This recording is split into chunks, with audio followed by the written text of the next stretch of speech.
Nizere kumeze neza kandi ukuwe neza mu bice bigiye bitandukanye by'isi waba uherereyemo byose. Ikaze nanone ku makuru n'ibiganiro tugutegurira umunsi ku munsi.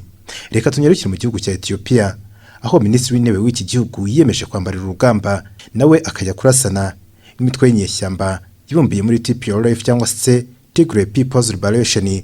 Abaturage bo mu ntara ya Oromia ndetse na Amhara baherukaga gushyamirana, bituma hoza ari minisitiri w'intebe w'iki gihugu Haile Mariam Desalegn wakomokaga mu ba Amhara yegura mu mwaka wa 2018. Amafoto yafashwe n'icyogajuru satellite yerekanaga ko kuva tariki ya 16 Mata 2021 inkongi nyinshi zibasiye amazu y'abaturage mu karere ka Amhara. Umuvugizi mukuru wa Ethiopia yavuze ko umubare w'abantu baguye mu mirwano ikomeje kuba hagati y'amoko abiri manini yo muri iki gihugu bamaze kurenga 300.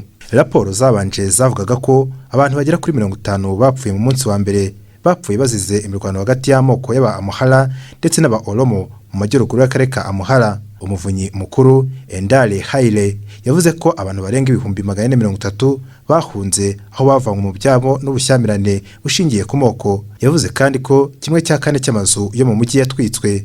Imirwano myinshi yabereye mu gace ko mu karere ka Amhara gatuwe cyane n'abo mu bwoko bw'aba Oromo. Wahoze ari minisitiri w'intebe Haile Mariam Desalegn yeguye muri 2018 nyuma yaho amakimbirane yafashe indi ntera, aho abaturage b'aba Oromo benshi mu gihugu bamushinjaga kubangamira mu bikorwa byabo by'ubuhinzi n'ubworozi ubwo hatangizwaga ibikorwa byo kwagura umurwa mukuru wa Addis Abeba.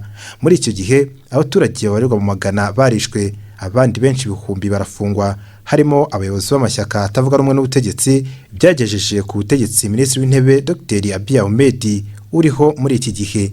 Minisitiri w'intebe wa Abiy Ahmed wugarijwe n'ibitero by'inyeshyamba za TPLF yatangaje ko agiye kwigira ku rugamba we ubwe nyuma yaho izi ngabo zisatiriye umurwa mukuru wa Addis Abeba. Ahmed yavuze ko kuva ku wa kabiri tariki 25 Ugushyingo 2021 ava mu biro akajya aho imirwano ibera kugira ngo akure igihugu mu kangaratete. Muri Mata 2021 Perezida wa Chad Idriss Deby Itno yarasiwe ku rugamba ahita asiga ubuzima ubwo yari agiye kurwana n'inyeshyamba za Front for Change and Concord in Chad. Fact mu Gushyingo 2021 Minisitiri w'intebe wa Ethiopia Abiy Ahmed yatangije urugamba ku mutwe wa Tigray People's Liberation Front TPLF uyobora intara ya Tigray. Ingabo zashushubikanyije za TPLF zigarura ibice bitandukanye bya Tigray, ariko zibimaramo amezi make kuko TPLF yobuye umutwe yisubiza ikuzo n'icyubahiro. Kuri ubu ingabo za TPLF ziyowe na Debretsion Gebremichael ziri kilometero 200 uvuye Addis Abeba. Intego yazo no gukura Abiy Ahmed mu biro zigafata ubutegetsi. Iyi mirwano imaze guhitana benshi ndetse yateye inzara ikomeye ku buryo abana babarerwa muri 200 bamaze gupfira mu bitaro byo muri Tigray kubera imirire mibi. Ni imibare yakusanyijwe mu bitaro 14 gusa bikora muri intara hagati ya Kamena ndetse no Kwakira 2021. Ni kimwe mu bibazo Abiy Ahmed yashaka gukemura. Abiy Ahmed yatangaza ibi atabifuza ko abana ba Ethiopia basibuka mu mateka, ngaho muhaguruke mu rwanira igihugu cyanyu duhurire ku rugamba. Uku niko Abiy Ahmed yatangaje. Abiy Ahmed afite ipeti rya Lieutenant Colonel mu gisirikare ndetse yarwanye urugamba rwashyamiranyije Ethiopia ndetse na Eritrea kuva mu mwaka wa 1998 kugeza mu mwaka wa 2000. Aya magambo yayavuze mu gihe ingabo za TPLF zari zimaze gutangaza ko ziri hafi ya Addis Abeba kandi zikaba zateye ziturutse mu bice bine bitandukanye. Leta ya Ethiopia yarabihakanye, ariko amagambo ya Abiy yumvikanagamo gusuzugura ibyo TPLF ivuga ku ruhande rumwe ndetse no gucika intege ku rundi ruhande.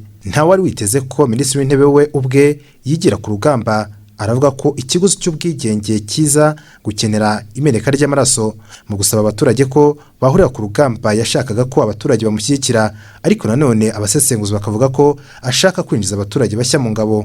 Ubuyobozi bwa Ethiopia n'ubw'intara zimwe na zimwe bumaze iminsi busaba abaturage guhaguruka bakarwanya TPLF, ukanavuga ko ingabo zisanzwe zitapfa kuyinesha. Ipfundo ry'intambara no kutumvikana hagati ya leta ya Abiy Ahmed n'umutwe wa TPLF wayoboye Ethiopia kuva mu mwaka wa 1991 kugera 2018 ubwo Abiy Ahmed yafataga ubutegetsi. Nyuma gato yo gufata ubutegetsi, Abiy Ahmed yahurije amashyaka atavuga rumwe n'ubutegetsi mu ishyaka rye rya Prosperity Party TPLF yanga ko mwiyungaho. Abiy yahosheje amakimbirane y'igihe kirekire yari hagati ya Eritrea ndetse na Ethiopia ndetse bimuhesha igihembo cyitiriwe Nobel, ariko akomeza kudacana uwakana TPLF. Ubwiyongere bw'ubwandu bwa COVID-19 bwatumye leta ye yimura amatora yarateganijwe muri Nzeri 2020, umwanzuro wamaganywe na TPLF. Gisirikare nk'umuyobozi wa Tigray yakoresheje amatora muri iyo ntara, ibintu byafashwe nk'ikibazo gikomeye ku butegetsi bukuru bwa Ethiopia. Kwimura amatora byatumye TPLF itangaza ko leta ya Abiy Ahmed itemewe, icyo bita illegitimate, ariko iyo leta nayo yandukura TPLF mu mitwe ya politike ndetse yitwa umutwe w'iterabwoba. Urufaya rw'amasasu rwatangiye mu Gushyingo 2020 ubwo TPLF yashinjwe gutera ibirindo by'ingabo za leta igamije gusahura intwaro, bityo ingabo za leta zigabaho ibitero. Zabashije kunesha TPLF, ariko iba intsinzi y'agahe gato kuko TPLF yahindukiranye ingabo za leta yigarura ibice bya Tigray yari yarambuwe ndetse ubu bikaba bishaka gufata Ethiopia yose. Leta Zunze Ubumwe za Amerika, Ubufaransa n'Ubwongereza byasabye abaturage babyo kuva muri Ethiopia kubera impungenge z'umutekano wabo ushobora kujya mu kaga. Ethiopia niyo irimo icyiciro cy'umuryango w'ubumwe bwa Afurika, African Union, cyubatswe ku nkunga y'igihugu cy'Ubushinwa kuri miliyoni 202 z'amadolari y'Amerika. Uyu muryango wageneye intumwa 3 zo kunga abahanganye mu ntambara yo muri Ethiopia ubwo urugamba rwatangiraga, ariko umuti wananiwe gukiza indwara. Izo ntumwa zahoze ziyoboye ibihugu arizo Joachim Chissano wa Mozambique, Johnson Sirleaf wa Sierra Leone ndetse na Yigereye Montalent wa Afrika y'Epfo ntacyo zirageraho kugeza ubu. Muri Kanama 2021 umuryango w'ubumwe bwa Afurika wageneye Olusegun Obasanjo wahoze ayoboye Nigeria nk'intumwa idasanzwe mu karere k'ihembe rya Afurika. Uyu nawe ubwunzi bwe kugeza n'ubu ntacyo burafasha. Yahamagariye impande zombi zihanganye muri Ethiopia guhagarika imirwano zikayoboka inzira y'ibiganiro, ariko zivuna ibiti mu matwi zikomeza kwiyambaza umutoto w'imbunda. Abana bato barirwa muri 200 abantu bo bamaze gupfa mu bitero byagabwe muri Tigray iherereye mu majyaruguru ya Ethiopia kubera akavuyo kamaze umwaka mu ihembe rya Afurika. Iyi ni imibare yakusanyijwe mu bitaro 14 muri iyi ntara ifite ikibazo cyo kwitumanaho ryarahagaritswe kubera ubushyamirane buri hagati ya leta ndetse n'abarwanyi ba TPLF. Abashinzwe ubuzima muri Tigray babashije gutanga serivisi nibura kuri 1/2 cy'intara, ahandi hose abahatuye ntibabona ubufasha ubwo ari bwo bwose buturutse mu buyobozi. Tigray hafi ya yose irimo uko y'abarwanyi ba TPLF, Tigray People's Liberation Front, bayobowe na Gisirikare baraje gushinga no gurika leta ya Abiy Ahmed. Minisitiri w'iki gihugu Abiy Ahmed atazuyaje yatangaje ko ubwo azambara impuzankano y'igisirikare ndetse akegura imbunda akajya ku rugamba. Dr Godfrey Hagos wari ukuriye ishami ry'ubuzima muri leta ya mbere y'intambara avuga ko abana bari munsi y'imyaka 5 basaga 146 bamaze gupfa bazira imirire mibi. Ingano y'abana bato nk'abo bafite imirire mibi muri Tigray ni 29% mu gihe mbere y'intambara umwaka ushize bari 9%. Mu ngo zakozwe ubushakashatsi 14% nizo byagaragaye ko zifite amafunguro mu gihe mbere y'intambara zari 30% nk'uko Hegosi abitangaza. Ni imibare yakusanyijwe mu bice abashinzwe ubuzima babasha kugeramo. Hegos avuga ko ibibera mu bice batabashije kugeramo bishobora kuba byikubye kabiri ibyo babonye. Abiy Ahmed yohereje ingabo muri Tigray mu Gushyingo 2021 ngo zijye guhirika ubutegetsi bwa TPLF buyobora Tigray, ashinja ingabo za TPLF kugaba ibitero kuza Addis Abeba.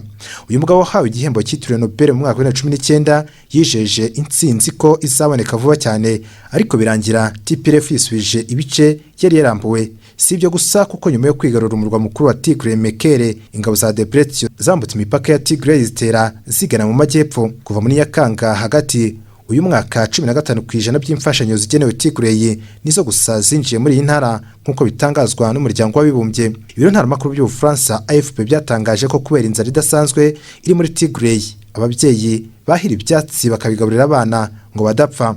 Imibare yakusanyijwe kuva muri Kamena kugeza mu Kwakira 2021 yerekana ko mu bitaro 14 bisigaye bikora muri Tigray hapfa abana bari hagati ya 3 na 4 buri cyumweru muri buri bitaro. Aba bana bakaba bahitanwa n'indwara ubusanzwe zivurwa zigakira mu buryo butagoranye zimo umusonga n'impiswi, ariko ubu ibintu byadogereye kubera ingaruka z'imirwano y'abapfa ubutegetsi. Hegos yavuga ko hari ikindi cyiciro cy'abantu bazahaye barimo ibihumbi 55 by'abarwayi ba sida n'abandi barwaye indwara nka kanseri, diabete n'umuvuduko w'amaraso. Minisitiri w'Intebe Abiy Ahmed avuga ko ibyo kuba ubufasha bwa kiganga budatangwa muri Yigereye byabazwa umutwe wa TPLF wagabye ibitero mu bice bya Amhara ndetse na Afare. Gusa leta zunze ubumwe za Amerika zivuga ko inzitizi ikomeye ari leta ya Abiy Ahmed ituma imfashanyo zigenewe abazahajwe n'intambara zitabageraho. Abashinzwe gutanga ubufasha bw'ubuvuzi bavuze ko leta ya Abiy Ahmed ariyo ibananiza. Hegosi avuga ko nta gifatika abatanga ubufasha mu buvuzi bakora mu gihe muri Yigereye amabanki adakora ndetse ububiko bw'imfashanyo bukaba burimo busa. Avuga kandi ko abo bakozi bemeye no gukora badahabwa imishahara ariko bakaba badafite n'amafunguro. TPLF ni umutwe washinzwe mu mwaka w'1975 uza gufata ubutegetsi mu mwaka w'1991 uyobora Ethiopia kuva ubwo kugeza muri 2018. Kuva muri Mutarama 2021 komisiyo y'amatora ya Ethiopia yandukuye iri shyaka irishinja kubangamira Repubulika ya Ethiopia ngo byakozwe n'abayobozi bayo bateje akavuyo. Ku ya 6 Gicurasi 2021 abagize inteko ishinga amategeko ya Ethiopia baricaye bafata umwanzuro wo kwita TPLF umutwe w'iterabwoba. Mbere yuko ibi biba twabutsa ko muri 2019 Abiy Ahmed yahurije imitwe ya politike itandukanye mu ishyaka rye rya Prosperity Party ariko TPLF yanga kuri ryo yungaho. TPLF yari yoboye igihugu imyaka isaga 27 yatangaje ko Ahmed Abiy yatemewe n'amategeko nyuma y'aho amatora yarateganijwe muri Nzeri 2020 ayimuriye muri 2021. Abiy Ahmed yatangaje uwo mwanzuro atanga impamvu z'ubwiyongere bw'ubwandu bwa COVID-19. TPLF ntiyabikozwa ndetse yo ihita ikoresha amatora muri Yigereye. Ibyavuye muri ayo matora yo muri Yigereye byamaganwe na leta ya Abiy Ahmed wahise yambaza imirwano ngo yatesha agaciro anakureho ubutegetsi bwa TPLF. Debretsion Mikayeli uyobora TPLF ariko sagavuka imvugo rimwe kumushyira ku gatebe bikomeje kuba nko kwasa ingiga y'igiti cy'insobe.